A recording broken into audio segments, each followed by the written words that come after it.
¿Qué tal? Buenas tardes, Carmen. Saludos a vos y a la audiencia.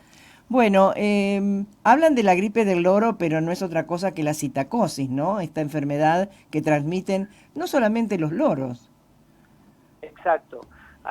Digamos que cualquier ave puede transmitirla y generalmente uno tenía el concepto de que era de un animal que había muerto, que entonces ahí teníamos que tener precauciones, sobre todo que murió de causas desconocidas. El Ujú. canario es más común, que lo encontramos en la jaula muerta, sin ninguna vinculación con nuestra otra mascota, que son los gatos generalmente en casa, entonces había que buscar una causa y que ahí estaba. Pero se sabe que pueden ser portadores sanos también y que van fundamentalmente de la mano de los excrementos, es decir, de la materia fecal que eliminan las aves.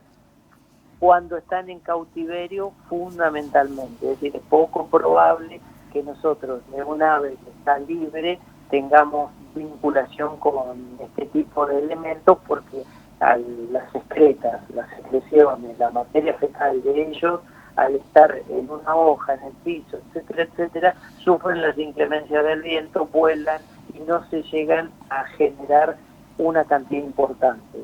En las jaulas, es decir, esto se da mucho en brotes en lugares de aquellas o en personas que tengan en su cuidado jaulas importantes. ¿Qué Ujú. quiere decir jaulas? Verdaderamente depósitos donde tienen muchísimas aves, todas las aves eliminan su materia fecal, queda en el piso y eso levanta temperaturas importantes.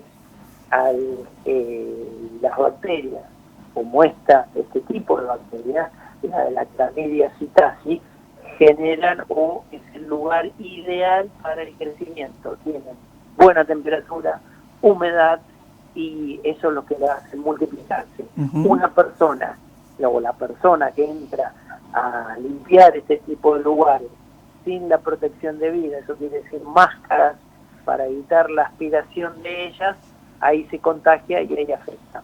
¿Es algo Eh, común, Jorge, o esto ha no, surgido ahora? no es para nada común. Generalmente uno, bueno, si quieren les cuento el cuadro clínico cuando uno lo sospecha. Sí, a Es ver. decir, son personas que solamente tienen tos seca, fiebre importante y tienen cefalea importante y por eso alguien dijo, pareció la gripe, lo está denominando gripe, Mm. pero no tiene nada que ver con la gripe, son otros gérmenes. Las clamidias son bacterias límite. ¿Por qué? Porque no tienen una pared como tal, como todas las bacterias, sino que se aprovechan de la maquinaria de las células. Traduzco, trato de explicarlo, es decir, este tipo de bacterias se llaman intracelulares, solamente pueden vivir dentro de una célula que generalmente puede estar en el pulmón, pero también tenemos clamidia, pues toda una familia, la familia clamidia en lugares como los genitales, femenino y Ajá. masculino, es decir, podemos tener o ser portadores de esta bacteria. Es diferente, esta se llama clamidia psittaci, después tenemos la clamidia trachomatis o las otras familias de clamidia. Volviendo a la psittaci, que se llama psittaci por ser de los loros, eh, al ingresar a nuestro pulmón por inhalación, la vía es entonces al respirar, ingresa a nuestro pulmón, se queda en nuestras células, está calentita, 37 grados, todos los oyentes, vos y yo, tenemos en estos momentos 37 grados. Ese Mm. es el lugar ideal, se empiezan a multiplicar y hacen que provoque lo que se llama una neumonitis. Ajá. Una neumonitis es diferente, muy diferente a una neumonía. Las neumonitis se caracterizan por tos seca, es decir, toso, el paciente se queja y no puedo sacar nada, quiero arrancar algo y no puedo arrancar nada, es Ujú. la tos seca. Improductiva, Entonces, claro. que no produce nada. Cuando yo tengo secreciones, ¿y por qué se llama neumonitis? Porque en la radiografía aparece como con rayitas la radiografía y no con una mancha. ¿Vieron? La Claro. audiencia conoce la famosa frase, lo que tiene el nene, lo que tiene el abuelo, es una mancha en el pulmón. Eso es una neumonía y el abuelo o el joven o la persona que lo padece expectora con la tos, saca secreciones abundantes de color amarillo o verde. En este caso no, la característica es tos, tos, tos, y entonces ahí es cuando uno, al tener este cuadro clínico, empieza a interrogar. Está en contacto con pajaritos, tiene jaulas, algún ave que falleció cerca de ellos, entonces ahí se empieza. Y el diagnóstico cuesta un poquito porque se hace por serología a la antigua, o ahora se toman muestras del pulmón y se hace la famosa y conocida PCR. Jorge, ¿y esto qué tratamiento tiene?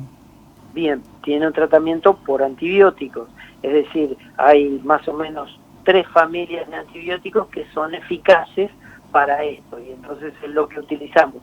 Pero el tratamiento es prolongado, son casi 3 semanas, y lo que uno tiene que empezar a buscar es la cadena epidemiológica. ¿Qué quiero decir? Primero, dónde se lo contagió y las personas que pueden haberse contagiado también para ser medicadas y controladas. ¿Es una enfermedad grave? ¿Puede tener consecuencias graves? Es como cualquier enfermedad que hablemos, de nada, una tos simple, un poquito, porque todo depende de la cantidad de gérmenes que yo me contagié.